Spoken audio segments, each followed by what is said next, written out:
तो युवाओं का भी मत मैंने लिया। आप देखिए यहाँ पर जो है जागरूक लोग हैं, गार्जियन लोग हैं, उनसे भी जान लेते हैं क्या। अब आप लोग का तो वैल्यू घट गया इस देश में। कभी इस देश को कुछ दिए, बहुत कुछ दिए, अब तो प्रधानमंत्री वैल्यू नहीं देता। पत्रकार महोदय देखिए, ऐसा है, देश ने हमें क्या दिया ये सवाल मत करिए, ये जरूरी नहीं है। जरूरी ये है आज की डेट में। मैं एक सवाल सबसे इम्पोर्टेंट जो मुझे खल रहा है, मैं सुबह का आया हुआ हूँ, काफी सारे हमारे गार्जियन लोग, ये सवाल आपने अच्छा कहा कि यहाँ पर यंग जनरेशन के अलावा गार्जियन लोग हैं, जिन्होंने पीछे की भी दुनिया देखी है, आगे का भी वो सोच रहे, अनुभव है उनको। मैं एक चीज का बड़ा मुझे दुर्भाग्य दिखाई दे रहा है कि कोई भी नेशनल चैनल जिसको कि एक आम आदमी हर जगह पर देखता है, चाहे वो ब्लैक एंड व्हाइट टीवी हो, चाहे वो एलईडी हो, या वो कोई भी व्यवस्था में हो, तो क्या हम ये समझ के चलें कि जो कंट्री का चौथा स्तंभ है, उसको चौथा स्तंभ कहते हैं, क्या वो इतना जरूरी भी नहीं समझता? वो तो मोदी जी की बात सुनते हैं, आपकी बात कहाँ? देखिए ना, एक बात को ये समझना पड़ेगा कि हर चीज को आप एक पर्टिकुलर से लिंक मत करिए। एक हर आदमी का अपना पर्सपेक्टिव भी है, अपनी आदमी की एक जिम्मेदारी भी है। अभी आपने सवाल यही से शुरू किया कि देश ने हमें क्या दिया, लेकिन सवाल ये है कि हमारा अपना, दुनिया मुझसे शुरू होती है। इस दुनिया का सबसे इंपॉर्टेंट आदमी कौन? मैं। सबसे इंपॉर्टेंट आदमी कौन? आप। यदि मेरी तरफ से जो मेरी जिम्मेदारी है, जो मीडिया चैनल का काम है आगे उठाना, सबसे मुझे जो दुर्भाग्यपूर्ण स्थिति यहाँ जो नजर आ रही है, वो क्या बता, उनके ऊपर फांसी लटकाई हो, वो इनका प्रेरोगेटिव है। फांसी की चिंता करेंगे तो ये देश का भला कभी नहीं हो सकता, पत्रकार कभी नहीं हो सकता भला। कभी इनकी बात से सहमत? बिल्कुल 100%। क्या नाम हुआ? कोमल सिंह चौहान। आपका सर? भगत सिंह नाम है मेरा। भगत सिंह। योगेश। और आपका सर? सुधीर पवार। आप भी आए आरक्षण हटाने? जी बिल्कुल। आरक्षण हटाइएगा कि सुधार कीजिएगा?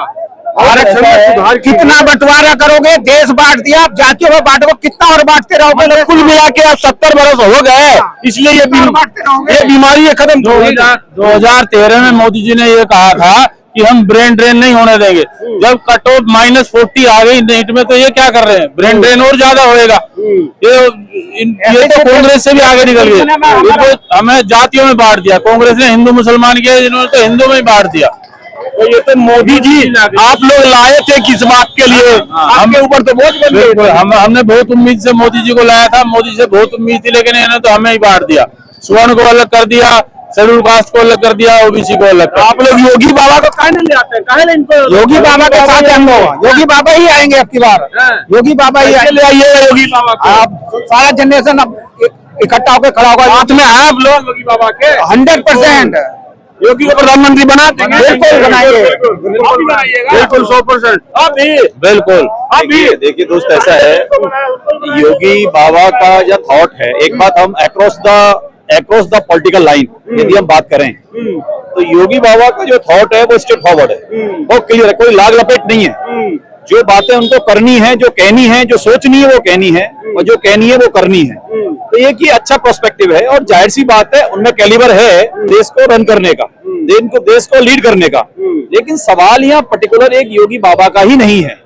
सवाल यहाँ ये है कि जो देश में जिस तरीके की एनार्की जो लोगों ने डिफरेंट तरीके से फैलाई हुई है, इसको कैसे संभालेंगे आप? अरे ये बताइए, ये तो जो चंद्रशेखर रावण है, आए दिन कुछ भी बोल देता आप लोगों को, कर्मी सेना, धर्मी सेना, तो कभी कहता है चप्पल से मारेंगे, तो फिर ये भी कहते हैं कि आप लोग ने पानी नहीं पीने दिया उन लोगों को। ये लोग खाली भाषण देकर लग जाते हैं। जिस दिन प्लेटफॉर्म पाएंगे ना, सामने हम आएंगे, 1 मिनट नहीं टिक पाएंगे ये लोग। ऐसे लोग हैं, हम इनकी बाजू को अच्छी तरह जानते हैं। बच्चे तो ऐसे ही, अभिषेक ठाकुर देखिए बड़ा दर्द देने तरह जानते हैं, इनकी बाजू को हम अच्छी तरह जानते हैं। आप ऐसे बोलिएगा, पाएंगे ये। मेरी बात सुनिए, आपके अभिषेक ठाकुर ऐसे ही दबा दब करने लग जाते हैं, आप लोग बोलिएगा तो गर्म हो जाएगा। ठाकुरों का खून, पामन का खून गर्म होता है।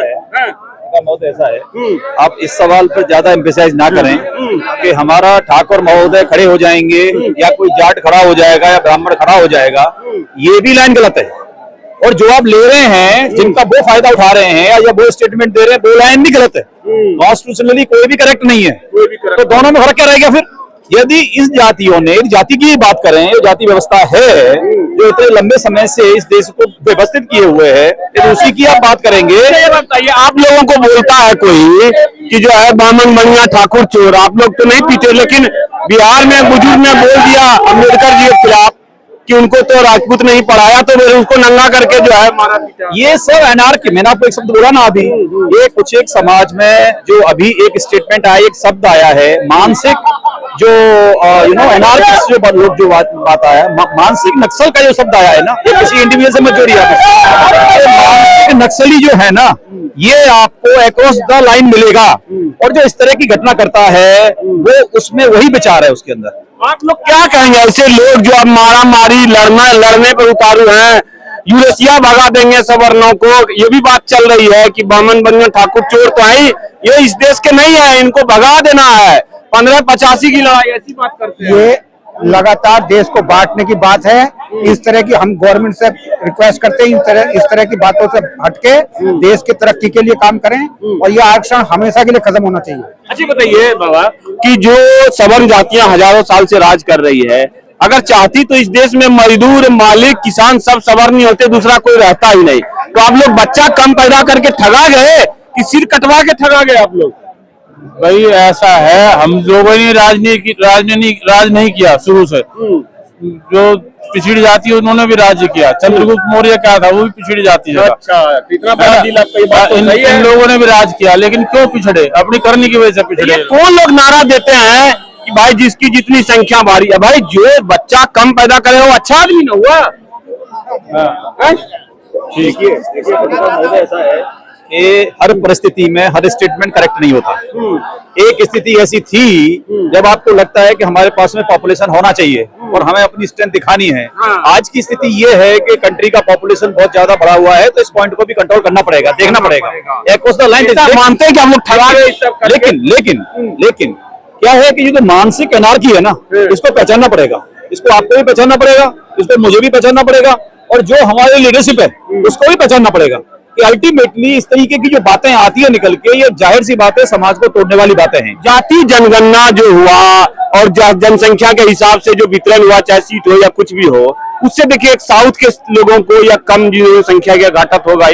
मान लीजिए आप 2 भाई हैं, आपको 1 बच्चा और आपके भाई को 10 बच्चा है, तब आपका जमीन जो है आपके भतीजों में बांटना, तब तो ये तो फिर क्या होगा फिर, ये बताइए। देखिए, आप ऐसे जमीन बंटना या ये व्यवस्था होना, पॉइंट इसमें ये है कि आपका इंटेलिजेंस कैसा है। हम काम कर रहे हैं, हमें काम करना चाहिए इंटेलिजेंस के ऊपर। आपकी बुद्धिमत्ता कितनी है? हर जगह पर खेती आपको खाने नहीं देगी। आपका इंटेलिजेंस कैसा है? आज आप इंटेलिजेंट हो गए, आप पढ़ गए, आपने माइक पकड़ा, आपने एक नया एरिया ग्रूम किया, ठीक है ना, तो आप खेती में नहीं जाएंगे। आपके पास में इतना ज्यादा है काम करने के लिए, इसी से आप अपना लाइफ स्टाइल अच्छा कर सकते हैं और देश के साथ में कंट्रीब्यूट आप कर सकते हैं। अंतिम सवाल है, ये बताइए, ये जो जनसंख्या के आधार पर पार्लियामेंट्री सीटें बढ़ाने की बात है, तो मोदी जी तो ये गलत परंपरा शुरू कर दी है ना। देखिए, ऐसा है, इसमें दोनों ही मत है। इसमें एक मत इसमें यह कहता है कि हम इतने सारे नंबर्स यदि लेके आएंगे, आज की डेट में यदि कैलकुलेशन करते हैं तो टैक्स पेयर का बहुत नंबर ऑफ फंड उसके पास जाता है, बहुत सारे एक तरह से पैसा उसमें चला जाता है, उनकी देख रेख में, उनकी सिक्योरिटी में, उनके खान पान में, उनके रहन सहन में। एक पॉइंट तो ये हो जाता है। अब यदि दूसरा उसका प्रोस्पेक्टिव लगाएं कॉन्स्टिट्यूशनली, जिसके लिए कॉन्स्टिट्यूशन बना कि नंबर्स आदमी जो डेवलप होके, जो समाज ने चुन के आगे भेजा, जो एक लोकशाही में आदमी आगे बना, उसका जिम्मेदारी वो कितने लोगों को एड्रेस कर सकता है। अब यदि आप प्रॉपरली एड्रेस नहीं करेंगे चीजों को, तो ये तो भगा हुआ आदमी तो बेईमानी हो गया ना। दर्द देखिए, बात यह है कि अगर सरकार ने जल्दी ही बंद नहीं किया ये जनसंख्या वाली जातिगत जनगणना, तो जिसकी जितनी संख्या भारी, तो तय मानिए भारत का गर्त में जाना तय है। और अभी मैं कह रहा हूं कि आंदोलन शुरुआत हुई है, मुझे लग रहा है कि अगर इस आंदोलन से ये चीजें सुधरती है, इस देश में संख्या नहीं मेधा की जरूरत है। जो जितना अच्छा है उसको उतना रिस्पेक्ट मिलना चाहिए। अगर बच्चे की बात करेंगे तो निश्चित रूप से इस देश का बैठा बैठना तय है। पत्रकार महोदय, एक चीज और मैं खास बात कहूंगा, मैं अपील करना चाहूंगा, यदि आपका चैनल अक्रॉस द लोगों तक पहुंचे, आप पहुंचा पाए, तो जितना भी नेशनल मीडिया, जो भी आपने कहा किसी ने दबा रखा है, किसी के कहने से नहीं आया, मैं सबसे अपील करता हूं, और जितने भी लोग यहाँ आए, यदि हमारी बात को सुने, उन तक बात पहुंचे, तो जितने भी नेशनल मीडिया है सबको बॉयकॉट करो। कोई भी नेशनल मीडिया, कोई भी अपने घर में चैनल ना चलाए, उसको ये पता चलना चाहिए कि हमारे ऊपर क्या डेंट आ रहा है। आप अभी देख हमने रहे हैं, चर्चा कर लिया। नेशनल मीडिया के बायकॉट की बात होगी। मैं तो इतना ही कहूंगा कि जो नेशनल मीडिया के लोग हैं अपनी अंतरात्मा को देखें yes. और इस आंदोलन को कवर करें, क्योंकि ये देश बचाने वाला आंदोलन मुझे तो साफ दिख रहा है। अगर आपको भी दिख रहा है तो कमेंट कीजिए, लाइक कीजिए और खूब दबा के शेयर कीजिए। Vande Mataram, UGC roll back.